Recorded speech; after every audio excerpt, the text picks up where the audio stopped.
Hello there, everybody. You are tuned in once again to Tending the Flag. You're here with PJ Kanojan. That is me, myself, the voice you're hearing right now. And I am coming to you from the wonderful city of Williamsburg, Virginia. Glad to see you guys all here. And on the other end of the internet, coming from a state that Thomas Jefferson once called a jewel among states because of its strategic location along the East Coast, Mr. Kevin Leonowich. Kevin, how are you doing on this fine evening? Oh, I'm doing great, buddy. How are you? I can't complain. The allergies are kind of kicking my ass a little bit. It's that time.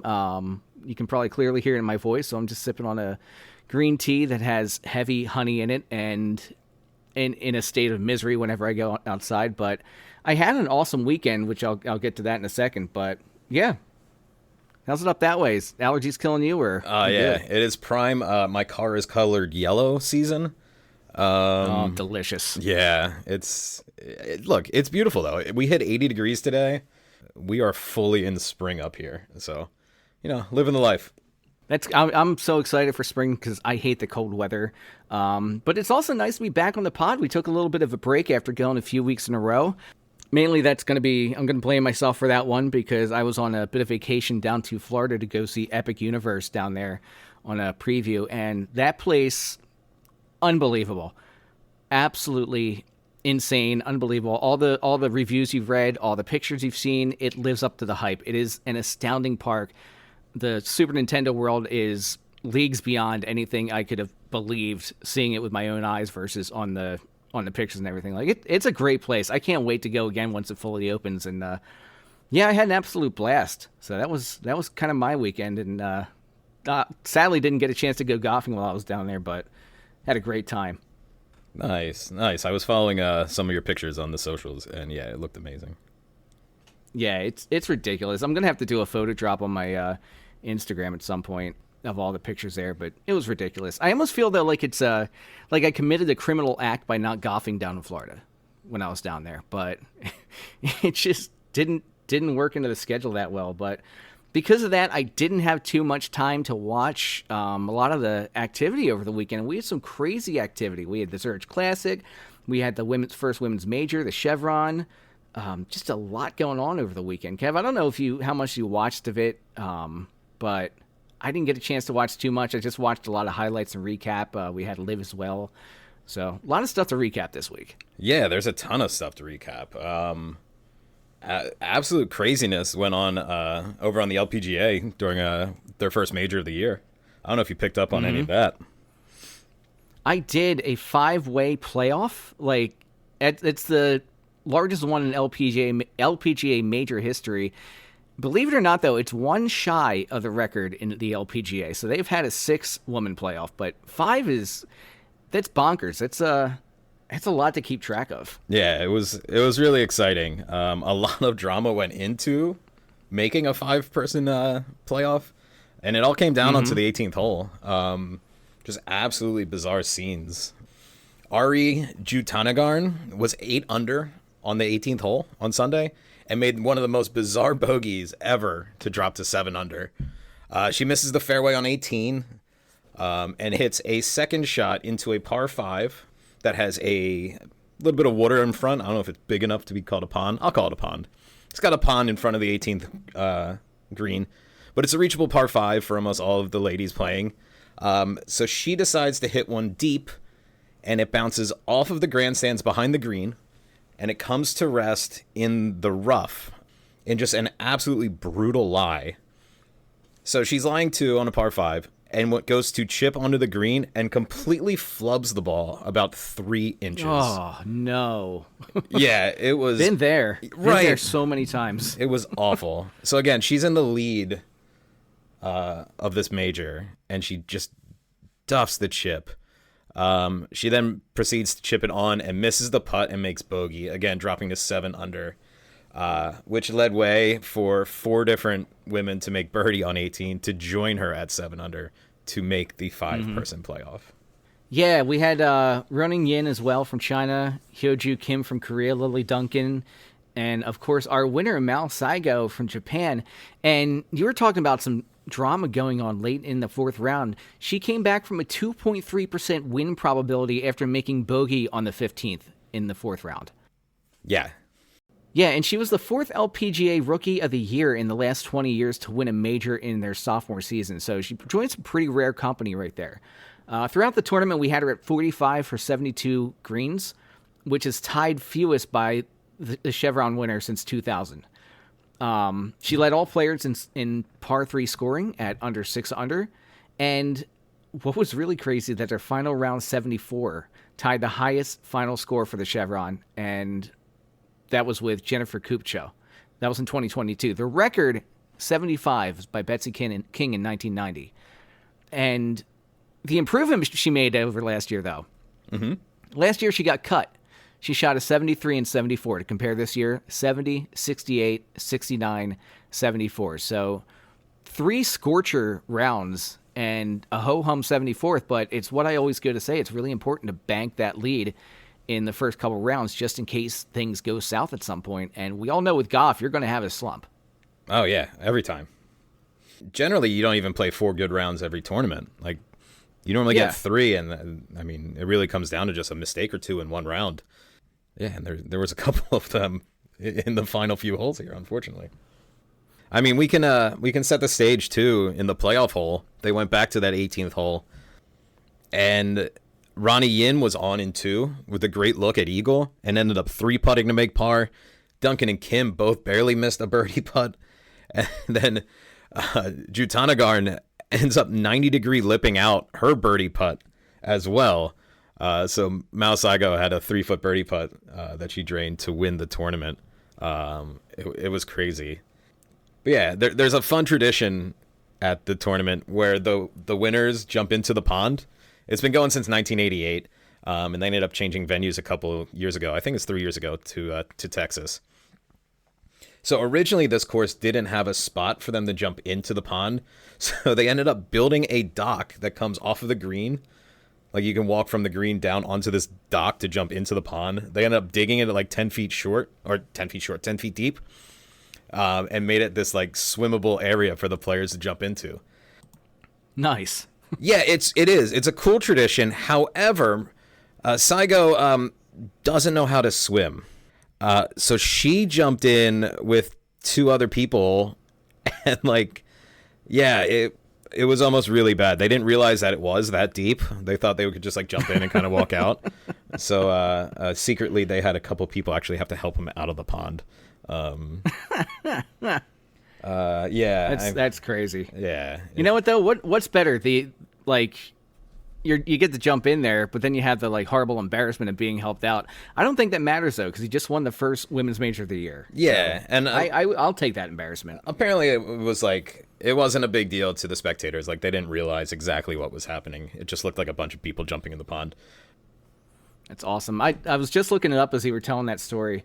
The biggest PGA playoff in terms of number of players involved on the men's side was a 6-man playoff at the 2001 Nissan Open. Okay. It was Robert Allenby, Toshi Izawa, Brandel Chambly, Bob Tway, Jeff Sluman, and Dennis Paulson. So those are names.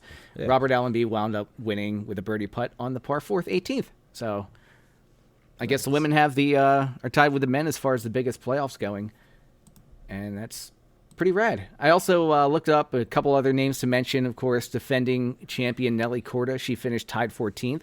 And last show we talked about on the Masters, we talked about Carla Escobar and Asterisk Tally. They were both cut during the tournament, so they did not make the weekend round. Yeah.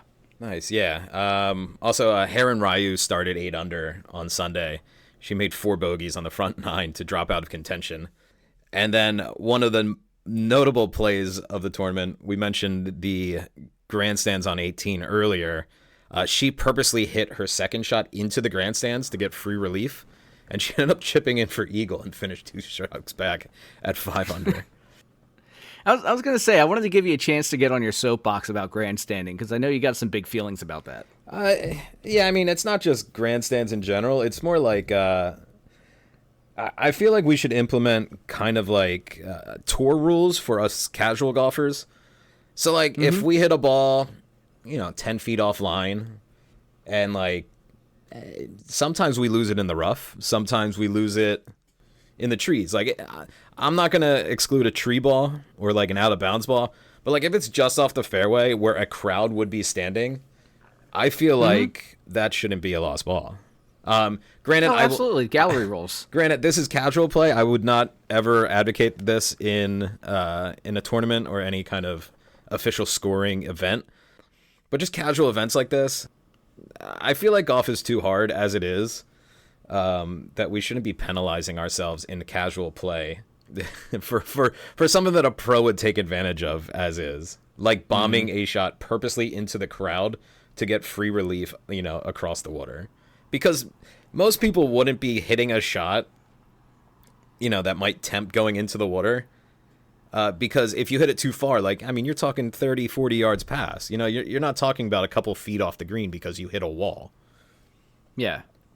So I just and think... you bring up casual with that too, which is I think a key word there, because you see it all the time on the internet. People are debating, oh well, I play by the gallery rules. Well, you suck. You don't have the spirit of golf. Or I play this rule. I play that rule. The key word is casual. Yeah. And it's all about having fun. I mean, if you're playing with your buddies, and even if it's a money game upon your friends, if you guys agree upon that rule being in, I say treat it the same as a local rule, where it's agreed upon, you're fine. It's kind of like a Monopoly, where if you land on free parking and collect all the money that's in the middle, basically everybody plays that way, but it's not an official rule, yet it's one of those universally adopted rules to make the game a lot more fun. And there's a difference between adding a rule, such as the gallery rule, for instance, and keeping it casual versus violating a rule that is in the spirit of play. Case in point, I saw a video earlier today of a guy who hits a ball into the water, and he says, well, the rule says I can use anything in my bag that can count as a club. And he takes out his giant ball retriever that's probably about 10 feet long, fully extended, and uses it to mark the ball 2 quote-unquote club lengths away and put himself back on the fairway. Now, that's completely different. That is a violation in spirit of the rule. But if you're just adding something to make the game more casual, like the gallery rule, or it lands in the divot, okay, take it out. Or the bunker's just trash, so I'm just going to move it back out of the bunker for free. It's fine. Anything like that to make the game more fun in a casual round and make it more enjoyable. Go ahead. Yeah, no, I agree. And to that point too, and we're talking professionals take advantage of rules like this as well. I don't believe that you should be able to get relief from whatever lie you have. So if you're in the fairway or in the rough, you shouldn't be able to upgrade your lie. Because I've seen people take cart path relief, and then they'll stand on a sprinkler, and then they'll move it again, and magically they're from 2 feet right of a tree in a blocked view, and then now they're in the middle of the fairway, just because we're implying the rules the way they want them to. That was in the players, right? The double drop. Yeah, exactly. A couple weeks ago, I was in players and they did that.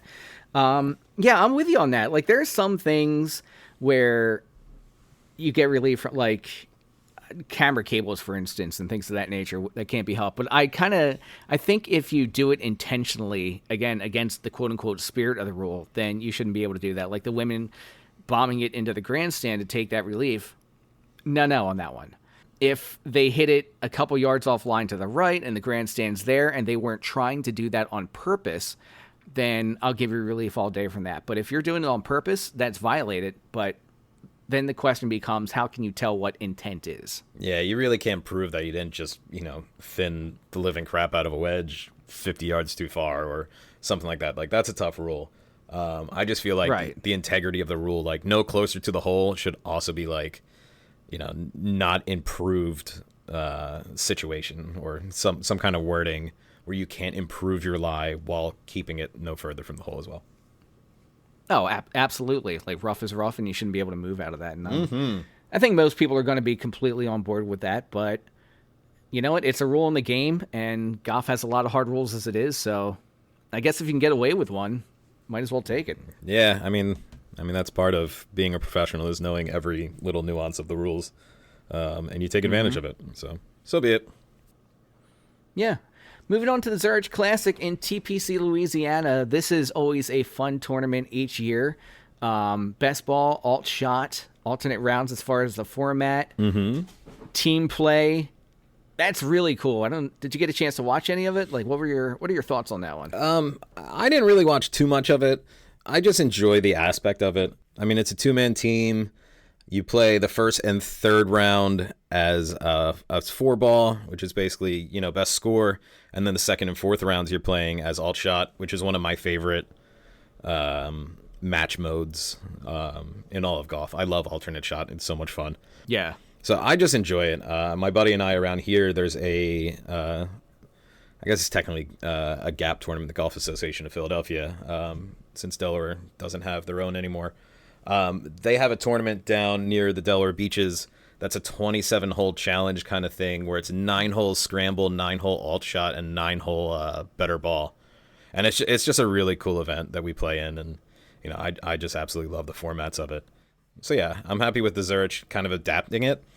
It's cool for the tour players, too. Like, it doesn't award any, ranking points. And it also gives ability to the players to just rest up if they don't feel like playing or, travels too much. And then even for the people that compete, I mean, great that there's a good cash prize for it. But it gives them kind of a more relaxed feel, especially during this busy season with all the majors and, all the sponsored events and stuff. Yeah, because you go from the Masters to, 4 or 5 tournaments, and then you're back in another major right there. And you would just come off the Players a couple weeks before the Masters. So it's a cool format. It goes back to what I said when we, in one of our earliest episodes. I love the different format tournaments. I would love to see a skins game. I think it adds a little bit of spice and a little bit of entertainment to it. It also kind of drops a humbling truth bomb on people, because Ben Griffin and Andrew Novak won their first PGA Tour. And, we'll go over that some more. They finished 28 under on the tournament. Sure did. 28 under on the tournament through 72 times 4 holes. I'm bad at math. So you can't tell me that 2 pros playing best ball and alternate shot, not quite a scramble, but we'll call it a scramble just for the sake of this argument. You can't tell me that 2 pros shoot an average of 7 under in a single round, yet your slapdick buddies at a municipal course on a scramble day, on the Turkey Day scramble, they're out here shooting 15 under, 16 under, when 2 of the best players in the world go 7 under in the team format. So it adds a credence to some of the bogosity that goes on in these public scrambles. Oh yeah, it's fantastic. I love these public scramble stories. I I played last year with a distant family member at one of the local courses around here, and they were talking about how in one of their club tournaments that was a 4-person scramble or something, they made 2 albatrosses on the round. And they specified we hold out from 180 yards twice. And yeah, I don't know about these guys. No, you didn't. I'm never playing these guys for money. That's the thing that burns me up the most, because you're playing for $100 in pro shot credit. So you're really just lying your face off and making other people just go, oh my God, that's complete bullshit what you shot there, for $100 in pro shop credit. Yeah, and I know there's some stupid tournaments that you can buy mulligans or you can buy a stroke here or there. Yeah. Which I'm sure these guys shooting a 40 on 18 holes are probably implying some of these strategies. But yeah, it is truly bizarre, some of these posts on the internet. And that brings up even further questions, because you're spending $5 or $10 a mulligan or $5 or $10 a shot. I mean, those things aren't cheap because it goes to charity. You're spending that much, and by the time you're done buying the mulligans and buying the strokes, you've more than paid for what you were getting in pro shop credit to begin with, divided among 4 guys. So what's the point? Why? Well, I mean, you can't put a value on internet fame. I guess. And all the bragging rights you can possibly have for the rest of the year until someone else beats your 40 and shoots a 39 next year. Yep, all the bragging rights. Not everybody else shaking their head going, yeah, right, as you walk up to take your prize. I like the idea that somebody gave where you take the top, 3 teams in the scramble and make them all play in front of everybody. And whoever comes out on top of that is the winner. I love that idea, because you just know that they're going to be shaking in their boots and everybody's going to be like, this guy is BS. He said he hit the 280-yard longest drive, yet he duffed 5 balls from his driver going 110 yards. Yeah, great idea. Oh, and it is.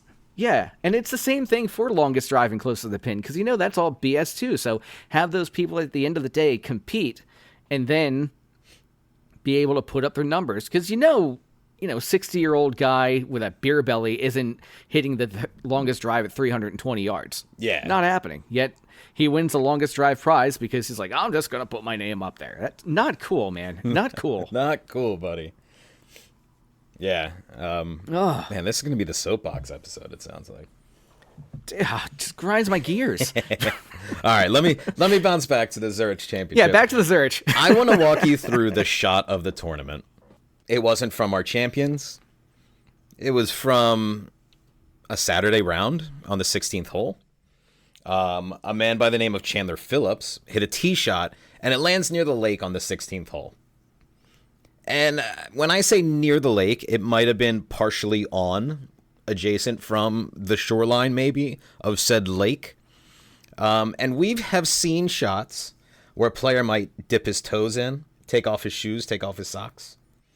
Don't want to get too wet. Mr. Phillips over here, he took it a step further and took off his shirt. Now, he striped the shot, an absolute, spectacular shot, again, from inside of the water. Hits it just left of the pin high. I mean, great shot. However, the part that has been sticking out to a lot of people is his absolutely ludicrous farmer's tan. Now, one of my favorite things to do, and my dad and I will joke about this all the time, is our favorite thing about golfers, especially in the pro events, is when they take off their hats at the end of a round, specifically on Sunday, and you see the most amazing hat line tan right above their eyebrows. Mm-hmm. I mean, that's fantastic. However, we got an inside look of a professional golfer's farmer's tan that, I'll get a good one throughout the summer. But this was like night and day. A couple people on the internet described it as it still looks like he's wearing a shirt. And another one said, turn off the LEDs on that guy because it is as bright as can be. I always love that, though. Like, at the end of the summer, I'm always looking at my hands, and my left hand is basically, white as can be, but my right hand is tan from wearing a glove when I'm out in the sun all summer. So, I feel it. The farmer's tan's real, man. Yeah. It is real. I will openly admit to having my shirt off once on a golf course. I was in high school, and I happened to step on a pile of grass clippings. And I don't know if you remember back then, Tiger Woods had this Nike shirt that they took the collar off. It was like kind of like a turtleneck, and it was like a nice moisture wicking material. It fit a little snug. So again, I'm in high school. I'm playing with two older people, and I step on this pile of grass, and out comes about 40 bees. And I got stung over 20 times in the back of my shirt. And I'll never forget it. It looked like a dartboard in the back of me because I took my shirt off and the bees were literally stuck into this material of this Nike Tiger Woods non-collared golf shirt. It was amazing. So there's my shirtless golfing story. I can't say I've ever taken my shirt off on the golf course. I would probably be arrested if I did that. But I did one time, the same thing, hit the ball into the water and dip my toes in the water. And it was probably an inch, 2 inches submerged. And I just came down and hacked the crap out of that ball. And it landed probably about 3 feet away. One of the best shots I could ever possibly hit from one of those situations. It's fun to do that.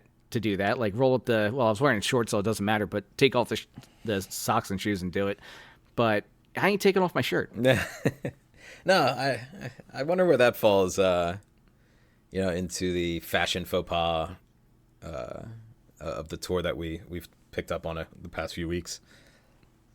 I mean, it's definitely not going to beat Sergio's Ronald McDonald cosplay. Doesn't beat that. No, it's not more of a violation than the big letter hats because, again, I mean, you got to do what you got to do. I don't understand the point of it, but no, it's not that bad. Do you think Malbon's going to come out with a new pattern polo that's just skin tone down the chest and then gets like a dark tan from the sleeve down? Yeah, farmer's tan. Farmer's tan style. Put a little curly cues on the chest for a little hair. I mean, it'd be great. Oh God. They make T-shirts like that already. You can go down to the boardwalk. You see them. You see the T-shirt with the dude in the Speedo and the like jacked up chest and everything. They make them already. Just put a collar on it and good. You're good to go. They do. Jason Day would wear it. It's a terrifying thought. Still wouldn't be as bad as the Ronald McDonald cosplay. No, definitely not. Wig and all. Yeah, it's not going to be topped. But yeah. Ben Griffin and Andrew Novak's their first PGA Tour victories. A little trivia on that one, too. The last player to lose a playoff and then win the next week was Patrick Cantlay, and that happened at the 2022 Zurich. And, of course, we know Andrew Novak lost last week to Justin Thomas at the RBC. So that's kind of a nice little full circle coming for him. That's fair. I feel like counting this as a win, by the way, I don't know if it... It's a win. It's a win. It's an official PGA sanctioned tour event. It's fine. Sure. Yeah, I call it a win. But we almost had a three-way playoff, which normally is crazy, but wouldn't have been the crazy thing to happen that week. We had a little bit of trouble with play was suspended when the leaders were on the 8th because of weather, but that came up later. But we also had a power outage, like a TV power outage. So at one point, the Golf Channel switched over to the PGA Tour Champions coverage, and they were over there playing the Mitsubishi Electric Classic. That one was won by Jerry Kelly. He notched his 13th victory on the Champions Tour in 178 starts. He shot 62, 67, and 67. He wound up minus 20, so props to him, to Jerry Kelly. But yeah, a power outage where they had to cut the TV broadcast and go to other things. That's I don't recall the last time that happened. The last time I can remember that happening was a WWE event many, many years ago at one of the In Your House and the Beware Dog pay-per-view. If you know that one. But I don't recall many times where the broadcast been interrupted by a venue power outage, especially golf. No, I mean, golf's meant to be played outdoors in the sun. I didn't think a power outage could stop play. Right. Well, it didn't stop play. It just stopped the broadcast. That's fair. That's fair. Yeah, I mean, the one thing I remember about a power outage was the Super Bowl. I believe it was in New Orleans or something like that, like early 2010s. That's right. I forgot about that. Something like that. Yeah. And we all thought like aliens or something were taking over the world. But yeah, I mean, that's the only thing I can that was think stadium of. power outage. Yes. Yeah, that was stadium power outage, not the TV broadcast. Okay, that's fair. Then no, I've got no. Which is kind of weird. You'd think it would have all been on the same circuit and the TV cut out at the same time, but yeah, I just don't understand with all the redundancies they have in place why it cut out. But either way, just a fun little thing that happened. Yeah. Going back to the format, I mean, it's really cool. It's a lot of fun. It sprinkles in a little bit of spice coming off the Masters and the RBC and a couple of things to get us ready for the upcoming weeks. And like you said, it gives some players a chance to rest and just kind of have fun. And that's what it is. It's a fun event to watch and just kind of chill. Yeah, definitely. Let's jump from one team event to another team event, and we'll head down to Mexico with the LIV event this weekend. Just a couple of things because we really want to tie in these World Golf points real quick. Niemanen wins his third event in 6 LIV starts. And world number one. Yep, world number one. 3 wins, 6 events, shot 64, 65 on the weekend. Was trailing Bryson by 3 shots going into the final round, and ends up winning by 3. I believe Bryson shot even par on the third round. Like, it feels weird, by the way, saying Sunday for a third round. Yeah, it's like a tongue twister for me. So he ends up earning a spot in this year's U.S. Open because the U.S. Open has a spot in the tournament reserved for LIV's top point earner. So Jon Rahm is in second. He's not mathematically eliminated yet, but since he already has a spot in the tournament, that doesn't really matter. Sergio's in third, but even if he wins out the next few events, he cannot qualify. Niemanen's already qualified for the PGA Championship and the Open, which means he's playing all 4 majors this year for the first time since 2023. Nice. And that world number one, there may be something to that because Sportico is reporting that LIV is in advanced talks to join the World Golf Ranking.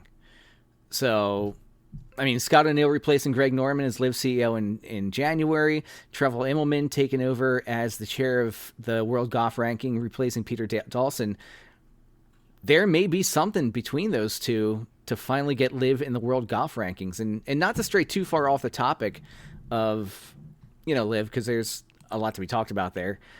I'm on the fence about whether LIV should have World Golf Rankings. Obviously, we want those guys to be included and be allowed to join in some of the tournaments where World Golf Rankings count, but it's 3 rounds versus 4 rounds. It's not as tough a schedule as the PGA has. And there has to be some sort of like formula or something in there that kind of puts everybody on the same level, because you have Bryson not beating himself up every week is going to have a higher spot than, say, somebody else who's grinding week after week after week and just putting that stress on their body. No, definitely. But the PGA Tour isn't the only tour that awards points for the official World Golf Rankings. Yeah.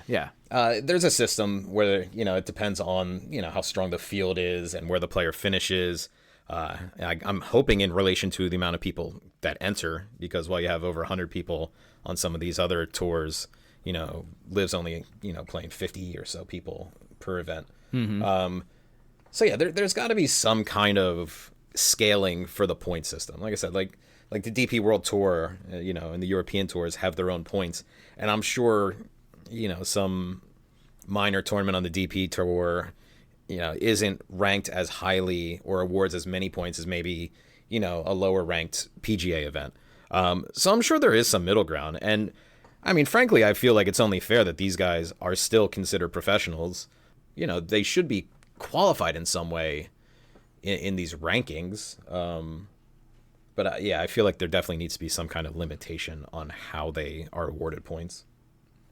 Yeah, I'm not going to argue that one either, because they are still the best golfers in the world. It's just we need that. I don't know. I want to see what that looks like before I make a final call on whether they should be in. I'm sure they'll come up with something to make it fair across the board, and that's all I'm asking for. Really, is just keep it fair across the board. But I don't know. Maybe Waukegan truly is the world number one, like Phil said a couple weeks ago.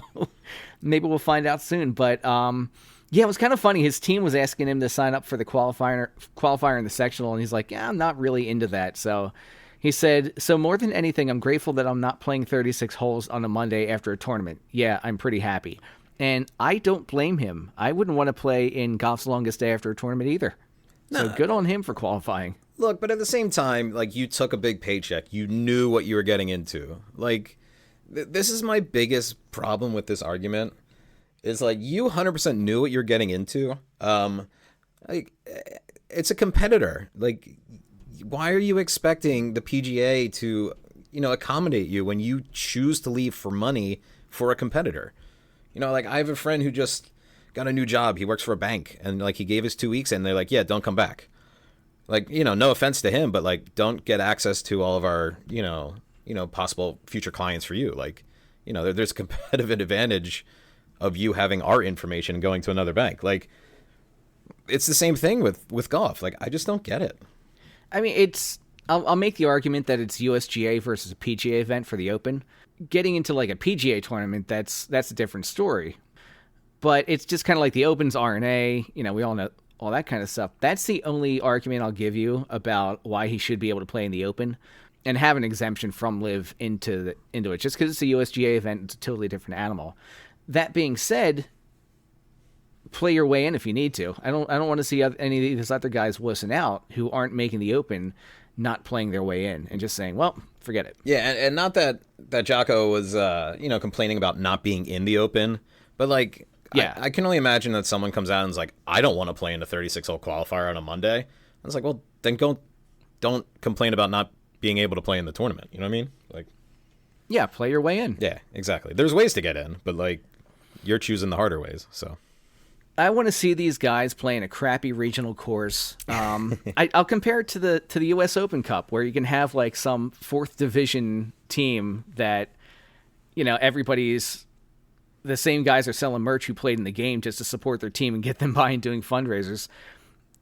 They get they could possibly get put on the same level field as like the LA Galaxy or one of the other pro teams out there. I want to see that where you have to play your way through it to get to the show. And some of these guys, I want to see them doing that. Yeah. I think it would be a lot of fun. It's been done before. Yeah, I guess that pretty much covers all of the tournaments from the weekend.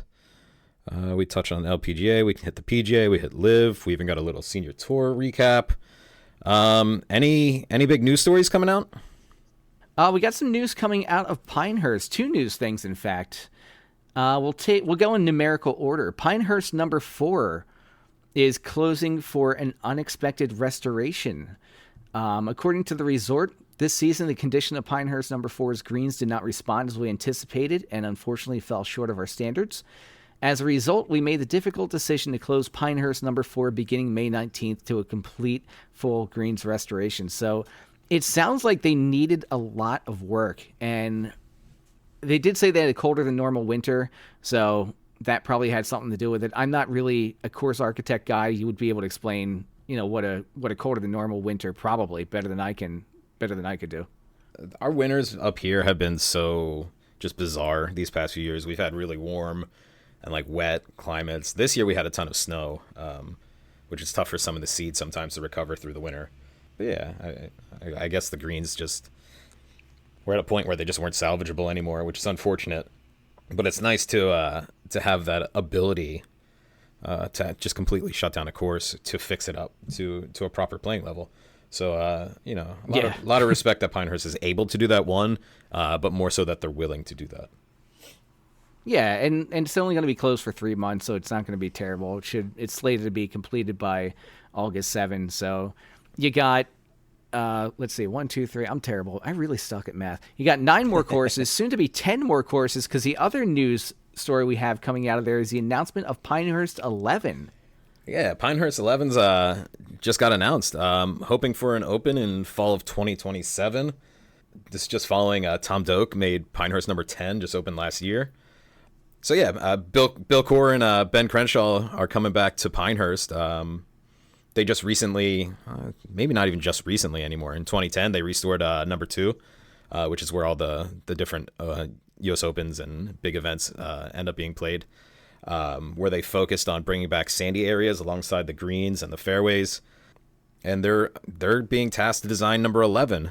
It's taking place in a place that they're calling the sand mines, because as the name implies, they would actually mine sand out of the area.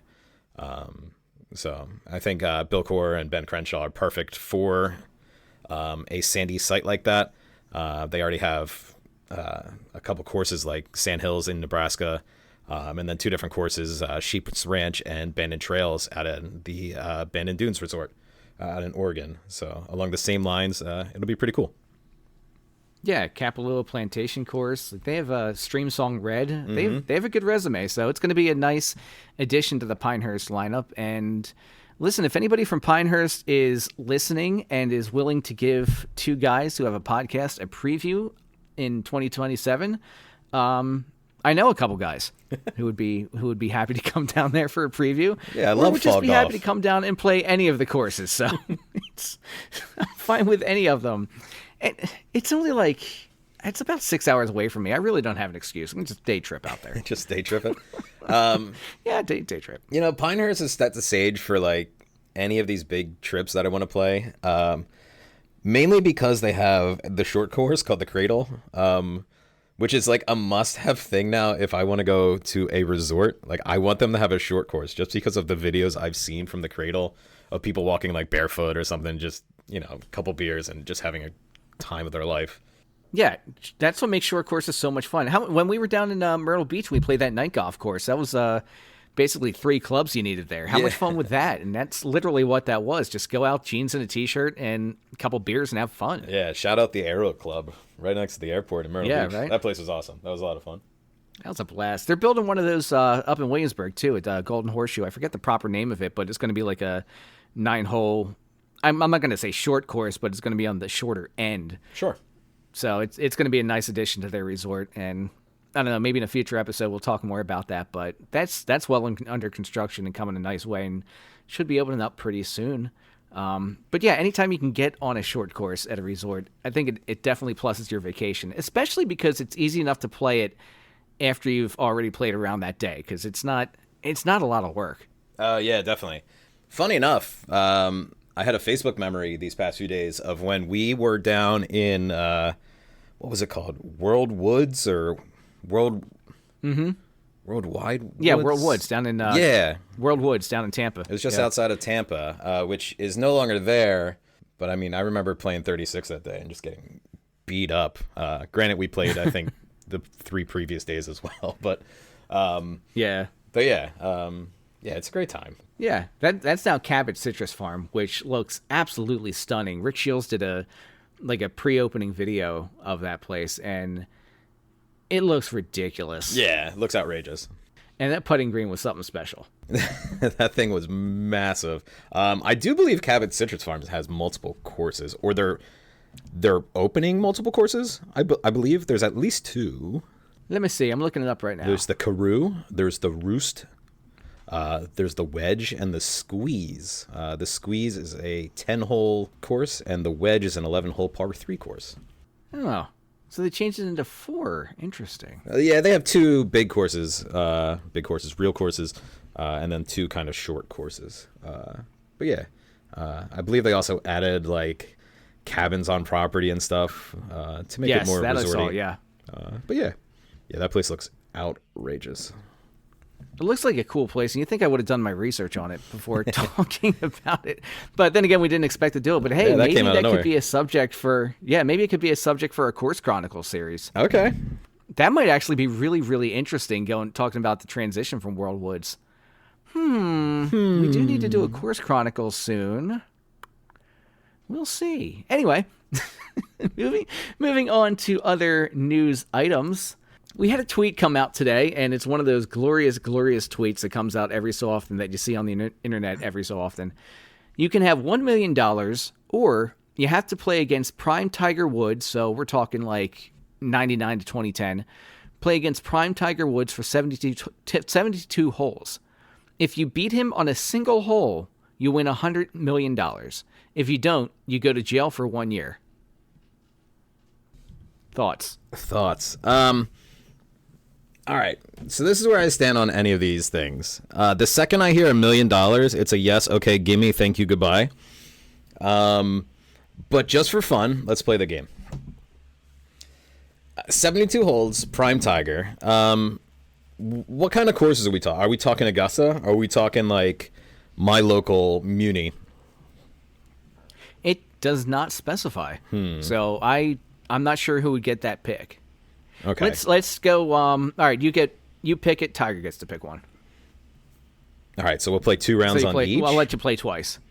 I'll let you play. Well, so here's let's do 2 rounds on each. All right, here's my thought. Fair. If I'm playing a course around here, I'm gonna average maybe 2 birdies around.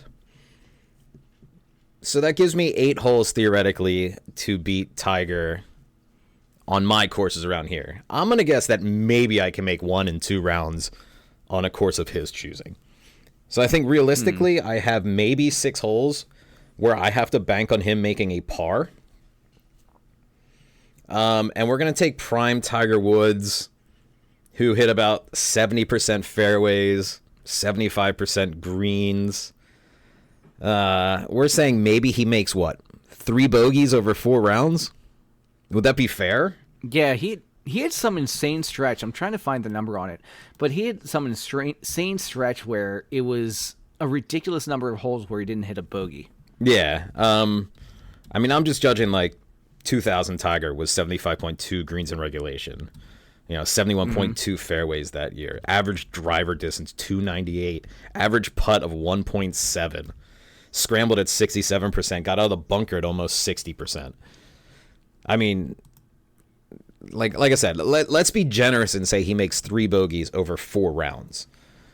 So we got 3 of those that I could make a par on, and then we have maybe 5 birdies through 4 rounds. So we're talking legit maybe 8 possible holes. Dude, I don't know. That would be my argument for if I could. And I'm not even sure that that's fair. Give me your take on this.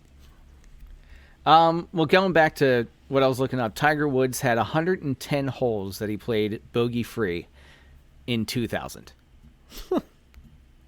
That was the record until 2019 when it was broken by Jin Young Ko on the LPGA Tour at 114 holes. Jeez. In 2019. Yeah. That's crazy, right? 110 holes, 114 holes. That scares me a bit because that's 2000. That is right in the middle of primetime Tiger. Right. That scares me a lot. The only... If I have to play him, like, I would assume he would play Augusta because that's arguably where he played his best golf, right? He's probably down in Jupiter. We can kind of agree on that. You're playing a course in Jupiter, is my guess. You think? Playing Jupiter... well, you know what? I'll play him in TGL. He can do shit in TGL. Bring it on. I don't know. All right, so he's playing... Well, then again, then he's playing his home course in Jupiter, fine. But if it's prime Tiger, he's probably not playing in Jupiter. Yeah, that's why I was saying Augusta, if we take his best prime Tiger course. I don't know. That's scary. If I could play him at Golden Horseshoe, I might stand a chance. Like, I'd say I'd have a pretty good chance because I know that course so well. If you just throw the dice and take any random course in the world and we play on that course for 72 holes, man, it's a tall ask. It is really a tall ask because not only do you have... the pressure of going to jail for a year, but you have Tiger breathing down your neck and watching your every move. And I don't know if I could kind of block that out mentally with everything that's on the line there. Cause he's just out there to kill you. Like that's what he does. He doesn't play, he just plays to kill. I'm picturing that scenario right now of like Tiger dumps one in the water, on a par 3, let's say, and like gets up and down for 4. And somehow I chip it on for 2, and I have like a 3-footer for par to beat him for $100 million. That's your only saving grace that he duffs something on a par 3. That's what I'm saying. But like, just what do you think's more pressure, Tiger staring you down or a 3-foot putt for $100 million? It depends what happens if I miss that 3-foot putt because I'm still getting like $90 million on a 3-foot putt. Fine, but. Like on tour, if finishing between second and third, the 3-foot putt is not as much pressure, because you're only losing a couple 100,000. All right, no big deal. I'm still walking away with a couple 100,000. Right, but this putt's for $100 million, and if you don't make it, you're in jail for a year. And also, Tiger Woods is spitting on you. See, that's what makes it tough because just the level of pressure right there. I mean, jail for a year, okay, it sucks. But it's a year, and I don't know. Hopefully, it's one of those like cushy white collar jails that all the politicians go to, So we're hoping. So maybe I'll get, maybe I'll get lucky and go to the one that like Martha Stewart went to. There you go. That would be fine. A year in jail. Screw it. You know what? I'm taking my chances. I'm taking this bet. Okay, I'm taking it. That's fair. Like I said, any of these things, if it's like $1 million, I'm taking it. I'm not taking the risk for $100 million. Yeah, but I would. It's just the odds are. I would love to entertain this. The odds are mostly in my favorite. Yeah, the odds are in my favor on this one. Not in my favor to win, but I think out of all the ones I've read, this one probably has the best odds for you to come out on top. I think there is a chance. Like I said, break it down, maybe 4 or 5 birdies, maybe 3 bogeys. I'm trying to do quick math. That's a little bit more than a 10% chance per hole, if you factor it out, 8 through 72 or whatever the heck it is. Yeah, it would be interesting. Again, I would love to do this. Yeah, I think I would take it. Absolutely. Yeah, the fun. It's not like the ones you see where you can't play golf the rest of your life or something like that. No, it's just you go to jail for a year, is what it is. And you ready for the biggest flex of all? Even if you do beat Tiger can stand there and go, "I've still made more playing golf than you have," because he has almost 121 million in career earnings. Oh yeah, absolutely. because he's still Tiger. But you know what? That's another thing. You would have that lauded over your head that you beat Tiger in a challenge. Yeah. Or not. Well, you would have that in your back pocket. 100%. I beat Tiger in a challenge. 100%. It's like one of those flexes I bring up when, golfing with people. I'm like, I played Royal Dornick. There you go. And they're like, what? Who?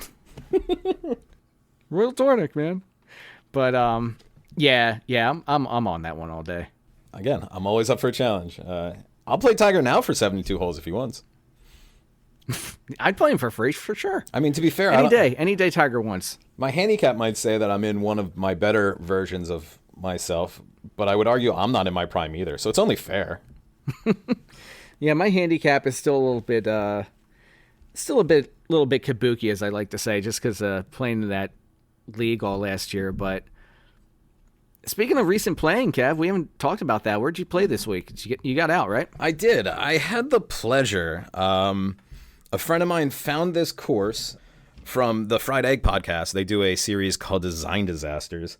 There was one within about an hour and a half of where we live. It's called Gallon Hall Golf Club. It's an A.W. Tillinghast design, who's a pretty big designer. Designed Wingfoot, Bethpage Black, Baltusrol, and even Philly Cricket Club, which we'll see in a couple weeks. But man, what a cool golf course. The Design Disasters highlighted the second hole, which is a par 5.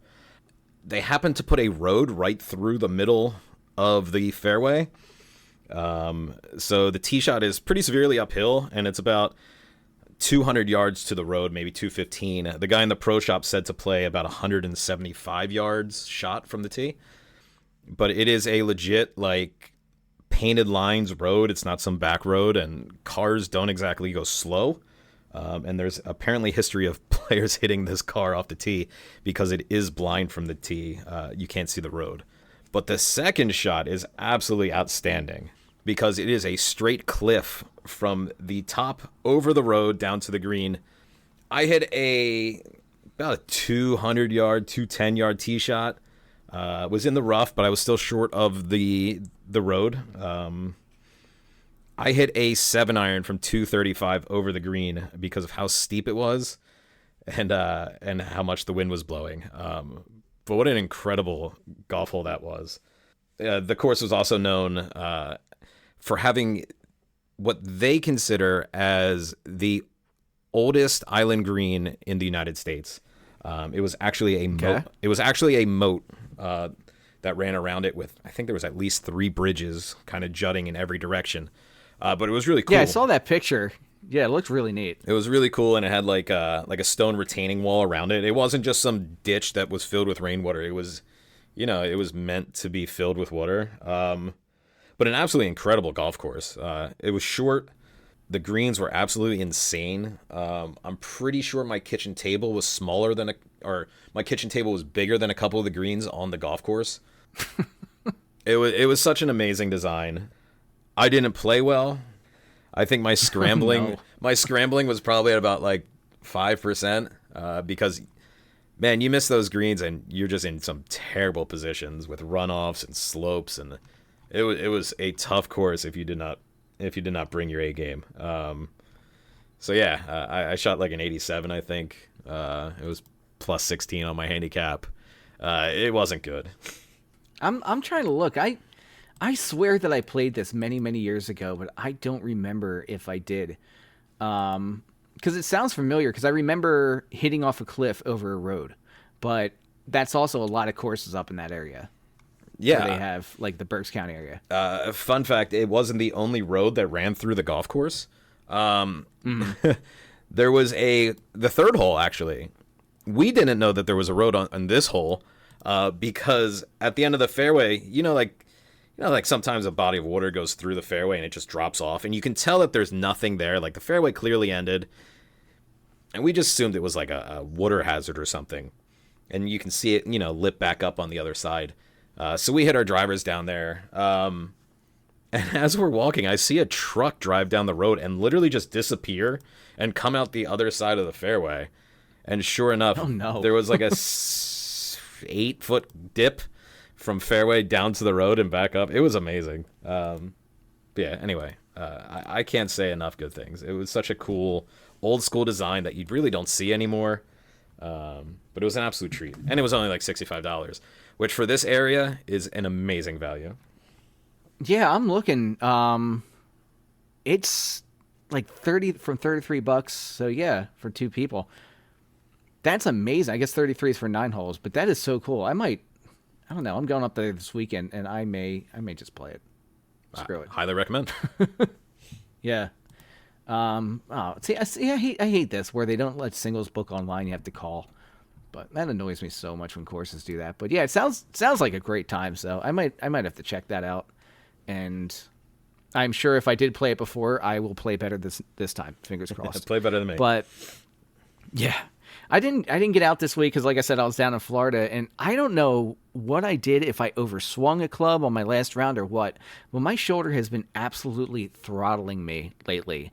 And yeah, I just want to give a shout out to everybody. Do your stretches before your rounds. That's all. Do your stretches, and I didn't do a lot of off-season maintenance, and that's my fault, and that's probably why I just have a rough go right now. But is what it is. Understand it. Yeah, but shows coming up. We have, of course, Kev. You said you were volunteering at the Truist as well, right? Yeah, I had a really cool opportunity. I used to work kind of as a contractor here at the local children's hospital, Nemours Hospital here in Delaware, and my dad is a volunteer over at the hospital as well. So he was offered a volunteer position at the Truist. I believe it's like a kid zone with Nemours Children's Health here. So I'll be volunteering on Saturday, and then I'm going to get to walk the grounds of Philly Cricket Club afterwards. So I'm really looking forward to that. It's a property I've driven past a couple times, but have not been able to step foot on the grounds. One of the good friends of the show is known for hitting the clubhouse, apparently. So I'm going to go look for the dent there. But yeah, I'm looking forward to seeing quite literally the world's best golfers, not named Yoki Neiman, play a course that's local and get to experience it. He hits the clubhouse. You hit the jigger in. We're all hitting clubhouses all over in this place. I didn't hit it. I came very close. Yeah, you hit it. I didn't. That's that. You know what though? That's fine. That's fine. There's nothing wrong with that. No shame in that. Dude, if I did, I would be admitting to that 100%. That's a better story than I almost hit it. That's fair. You saw what I did off that tee, though. I mean, I'd much rather put it into the jigger in. But yeah, that's so that's going to be on the coming show. We're going to recap that and Kevin's experiences. We're also going to talk the PGA Championship in our next show.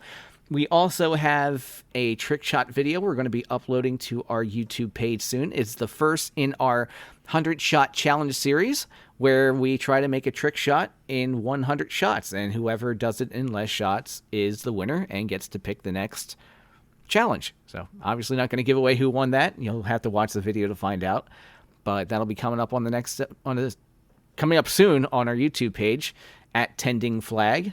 Same handle for our Twitter and our Instagram at Tending Flag as well. And, of course, Tending the Flag here, our lovely podcast, which you can get anywhere podcasts are sold.